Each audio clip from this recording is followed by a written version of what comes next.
Bienvenue à ITV et bienvenue à Question Directe qui reçoit aujourd'hui M. Fallou Samb.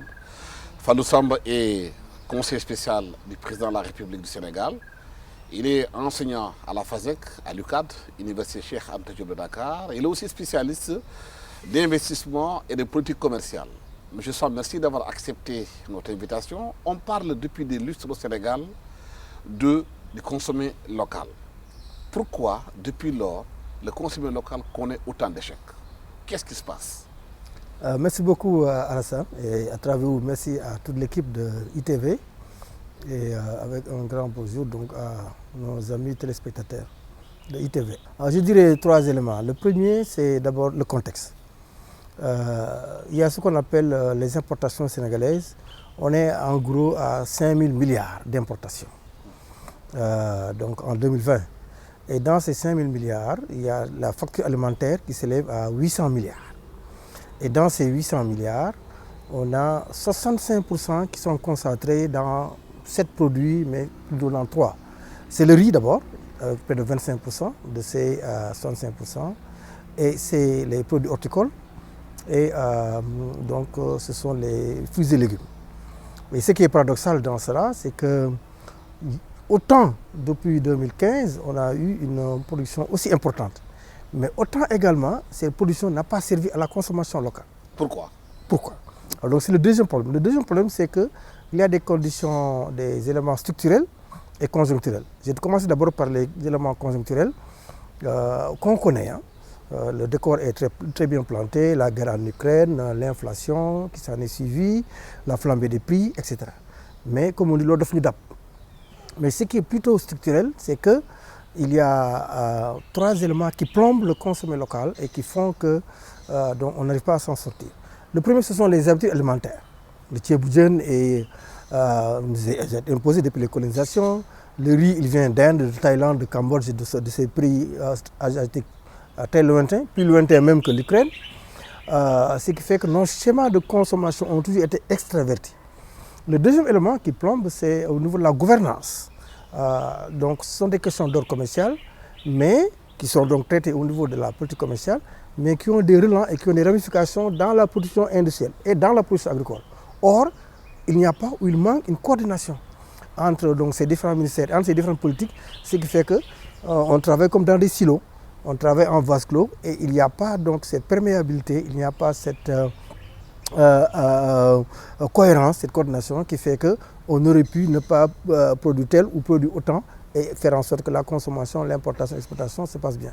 Le troisième élément qui plombe, c'est qu'au niveau donc, du consommé local et dans les stratégies de développement, il y a ce que j'appelle les tefanké, les intermédiaires. Il y a des rigidités structurelles dans nos structures de distribution qui font que soit pour augmenter la production, les subventions et autres intrants n'arrivent pas aux vrais producteurs. Et quand aussi c'est le cas, ou même si ce n'est pas le cas, les prix tels qu'ils doivent être pratiqués, notamment au niveau des pays locaux, les consommateurs n'ont pas le bénéfice puisqu'il y a des intermédiaires aussi qui surchargent la formation des prix et qui font qu'on n'a jamais, c'est rare d'avoir le prix. Depuis 60 ans, il y a une incapacité de tous les régimes à amener l'autosuffisance alimentaire au Sénégal. Si tout concerne le riz, de Senghor, Abdou Diouf, en passant par Abdoulaye de Macky Sall, toutes les politiques sont en échec. Voilà, l'importation de riz, on parle de tyrannie. Mais est-ce que le Sénégal ne peut pas aujourd'hui avoir une volonté politique de taxer le riz importé pour permettre au riz local de voilà, et là vous rentrez dans les solutions. C'est une très bonne chose, je pense que c'est ça qu'il faut à ce stade. Le diagnostic, on le connaît. Je pense que donc, dans le cadre de ce qu'on appelle les produits de PRACAS, donc pour l'amélioration de la production au niveau agricole, jamais on a produit autant de riz, jamais on a produit autant de produits horticoles. Mais en même temps, il se trouve que toujours il y a ces importations. Et donc ce qui pose problème et ce qu'il faudrait essayer, je pense, moi, il y a au moins 3 niveaux. D'abord la gouvernance. Cette cohérence et cette coordination doit faire en sorte que justement quand il faudra taxer le riz, non seulement taxer le riz, mais il faut faire ce qu'on appelle le jumelage. Tel producteur ou tel exportateur ou tel importateur qui importe le riz, mais on va lui imposer de commercialiser le riz local. Et que les quotas de commercialisation ou d'importation de riz seront en fonction de ce qu'il aura, de sa participation, de ce degré de participation au niveau du code local. C'est ce qu'on appelle le jumelage.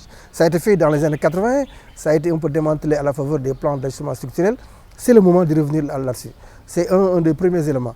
Le deuxième élément, c'est de jouer sur les consciences, c'est jouer sur les consommateurs, qui ne doivent plus être des consommateurs, mais qui doivent être des consommateurs.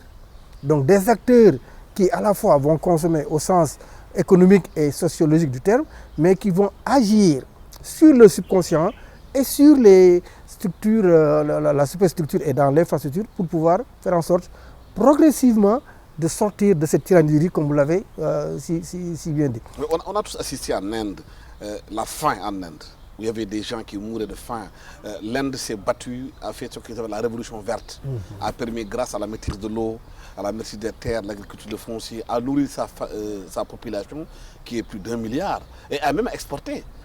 Le paradoxe, c'est en Inde aujourd'hui, si l'Inde dit que je ferme mes frontières, vous n'aurez pas de riz, au lieu qu'en interne qu'on travaille à ce qu'on emblave nos terres pour qu'on y ait de riz, que le président dise oui, si l'Inde bloque, nous on va bloquer l'engrais. Est-ce que c'est des solutions ça? Non, je ne pense pas. Hein. Mais encore une fois, comme je dis, jamais la production de riz, pour prendre l'exemple du riz, qui donc à une seule cristallise plus de 25% donc, de la facture alimentaire. Si on prend l'exemple du riz, paradoxalement, il n'y a jamais eu autant de production de riz. Mais comme je dis encore une fois, il y a soit des préalables, soit des éléments infrastructurels qui font qu'on ne parvient pas à cela. Mais nominalement, quantitativement, avec la production de riz telle qu'on a eu en 2020, je parle de stock 2020, mais on a dépassé la consommation, on est à peu près 1 600 000 tonnes, par exemple, de riz. Où sont les 1 600 000 tonnes? C'est ça le paradoxe. Le paradoxe, c'est que, justement, les 600 000 tonnes doivent être transformées. On n'a pas tous les intrants qu'il faut, on n'a pas toutes les infrastructures. Et quand on les a, ça n'arrive pas aux vrais producteurs. Une fois qu'on les a, également, il y a ce qu'on appelle la chaîne logistique qui fait qu'on ne parvient pas à les stocker, on ne parvient pas à les transporter, on ne parvient pas à mettre le conditionnement qu'il faut. Donc il y a toute une chaîne de valeur qu'il faut maîtriser, qu'on est en train de maîtriser, mais il y a un dernier mile qui reste, il y a un dernier tiers qui reste, qui fera en sorte qu'en termes de stockage, en termes de conditionnement et en termes de transport, on pourra donc faire en sorte que cette production-là sera donc disponible, disons, toute l'année, d'autant plus qu'on l'a fait surtout au niveau de la région du fleuve, donc dans le bassin du fleuve Sénégal, et aussi au niveau du sud, dans le bassin de la Nambé. Donc toute zone qui a à elle seule confondu. Mais beaucoup de Sénégalais pensent qu'il y a un manque de volonté notoire de l'État du Sénégal de sortir dans cette situation-là, parce que les intermédiaires, c'est d'abord les politiciens qui servent le pouvoir en place. Tout à fait. C'est eux qui surplombent le riz et le pouvoir laisse faire. Ouais. Non, c'est clair. Comme je dis, ce sont les téfanqués, ce sont les intermédiaires. Les téfanqués couvés par le pouvoir. Voilà, couvés par le pouvoir. Il est évident maintenant que c'est documenté. Hein. Ce sont des éléments sur lesquels on a donc toute une documentation scientifique, empirique, qui montre donc le poids. Comment c'est plombé à ce niveau-là. Et je pense que donc avec... Et rien n'est fait pour changer la donne, rien n'est fait. Non, c'est fait, mais c'est tellement profond, c'est tellement structurel que cet téfanqué-là, disons, se confondent avec les vrais producteurs. Donc il va falloir donc discerner la graine de livret. Et c'est un processus qui a été entamé.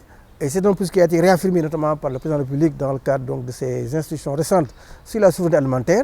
Et le ministère de l'Agriculture est en train donc, de travailler à cette phase pour faire en sorte que dans cette souveraineté alimentaire, il ne s'agit pas seulement de donner des intrants, il ne s'agit pas seulement de donner des tracteurs, mais il s'agit de comprendre la chaîne logistique. Il s'agit d'intervenir de manière chirurgicale dans cette chaîne logistique-là pour extirper donc, les acteurs indus, ou en tout cas, en extirper... Mais le gouvernement connaît les acteurs, c'est souvent les marabouts, ou souvent c'est des fonctionnaires qui sont au cœur de l'État, qui sont des intermédiaires en même temps. Non, c'est vrai. Ils le savent.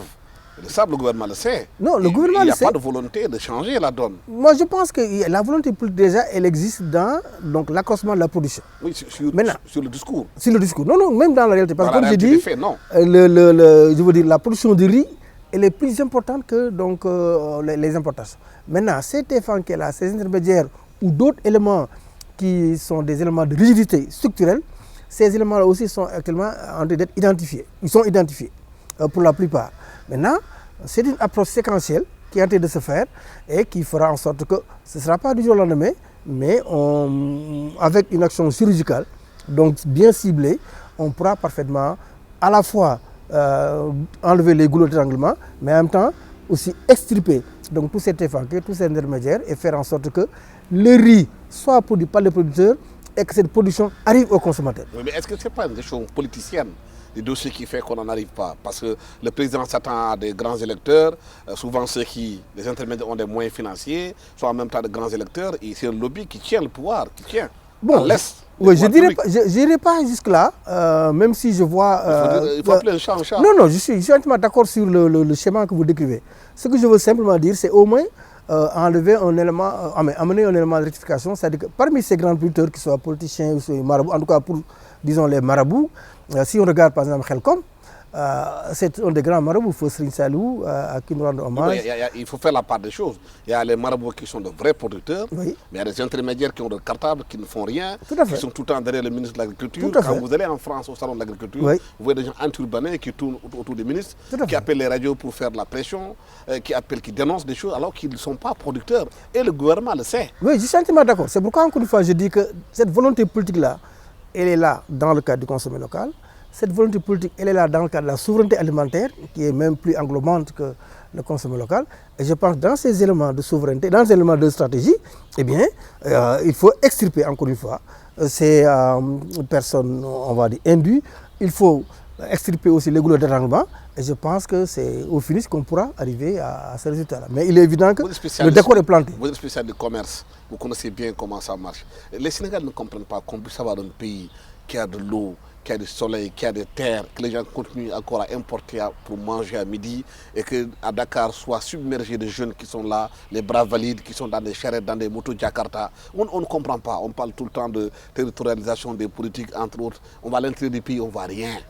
Concrètement, rien n'est fait à l'intérieur du pays. Il n'y a que le discours qui est donné aux populations.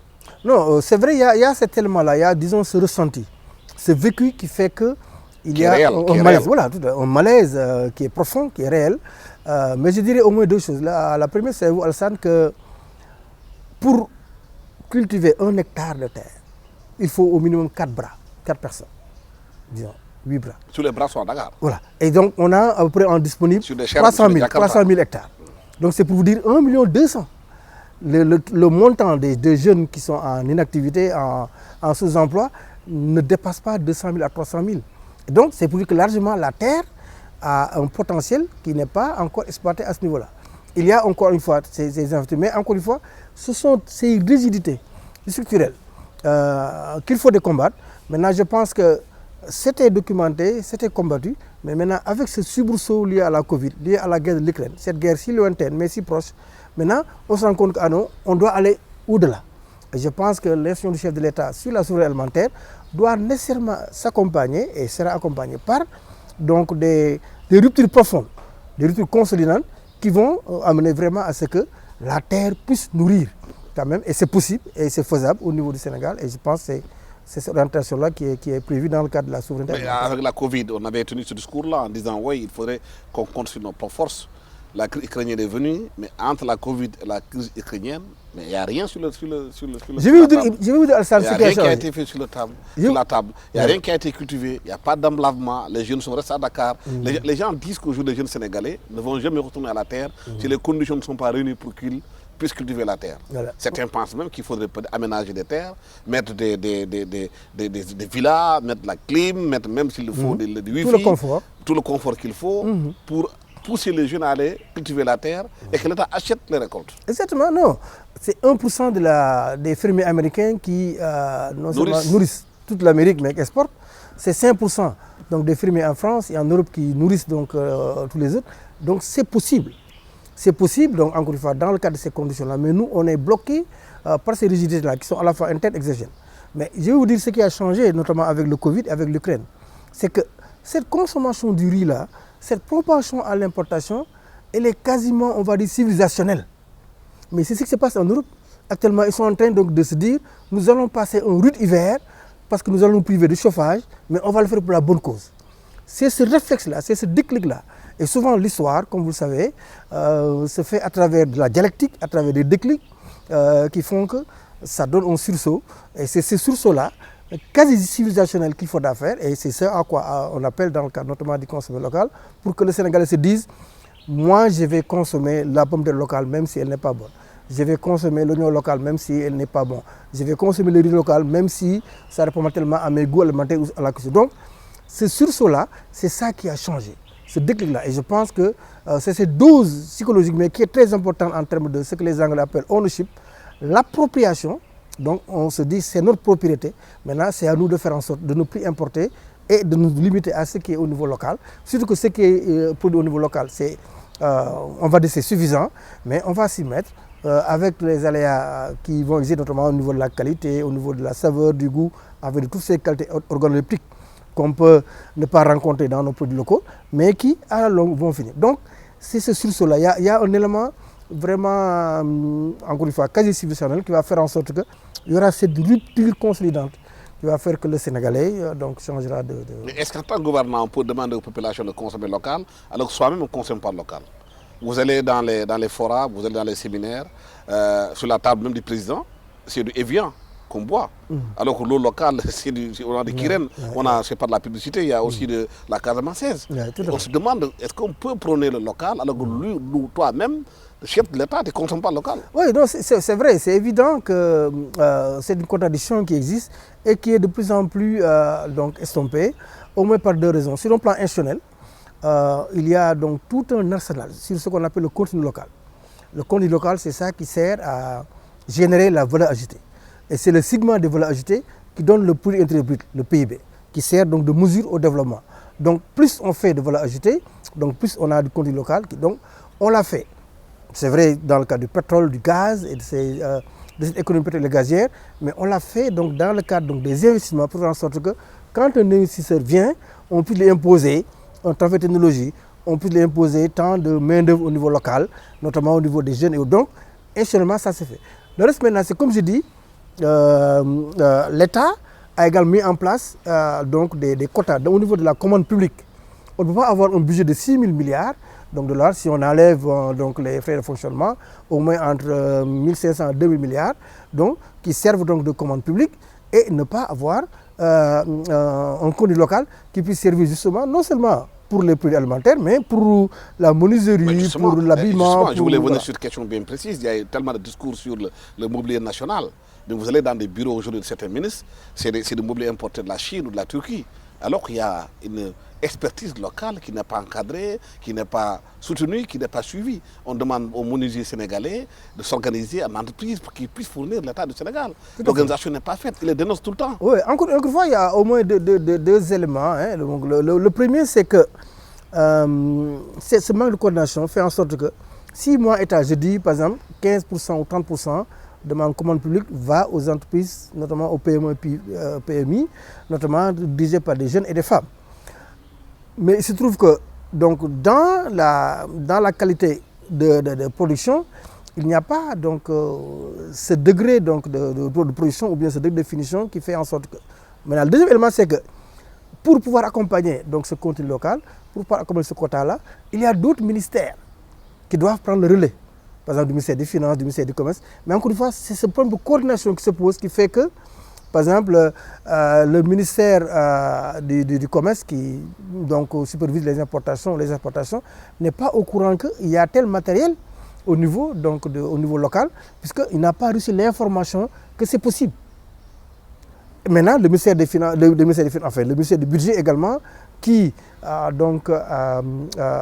paie donc, ces importations-là, ne fait pas cette coordination avec le ministère du Commerce et avec le ministère chargé des PME et des PMI. Donc, c'est cette cohérence-là, c'est cette coordination-là qui fait défaut, qui fait qu'il doit y avoir un visa local, un visa consommé local, un visa contenu local, qui fera en sorte que, avant toute importation d'un produit qui doit avoir son répondant au niveau local, on puisse se dire, tiens, pourquoi ne pas le faire au niveau local, ou bien pourquoi ne pas progressivement, à partir de cette année, on est à 100, l'année prochaine on sera à 90, etc. jusqu'à ce qu'on est. Donc, encore une fois, c'est cette mayonnaise-là qui n'a pas encore pris.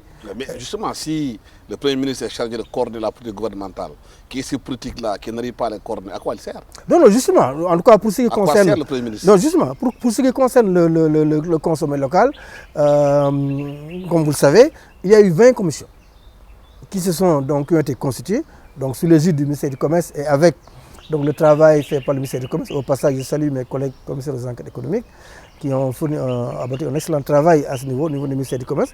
Donc il y a maintenant cette cohérence qui a été mise en place.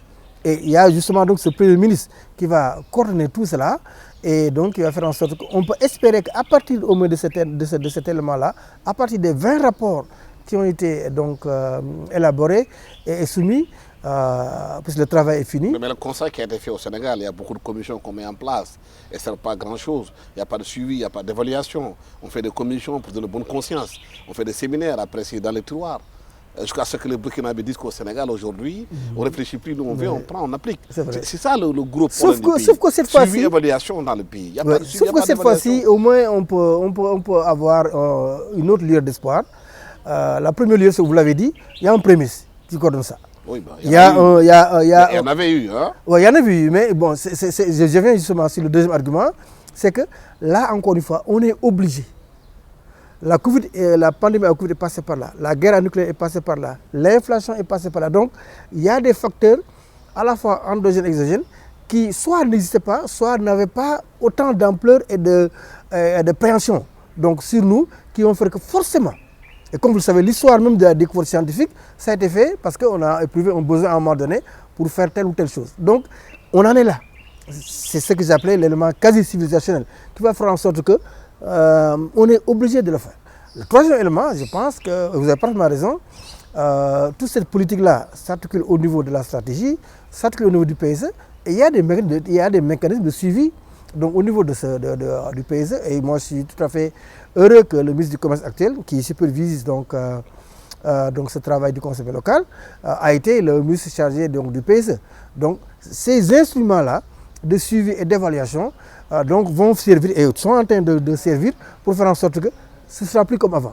Maintenant, ce ne sera pas un décret, ce ne sera pas dans l'immédiat, mais il est évident que le prix a été pris et je pense que sur cette base-là, on peut espérer quand même une meilleure prise en compte à ce niveau. Est-ce que c'est une organisation dans la façon de faire ne peut pas être une faiblesse pour le Sénégal dans la ZLECA?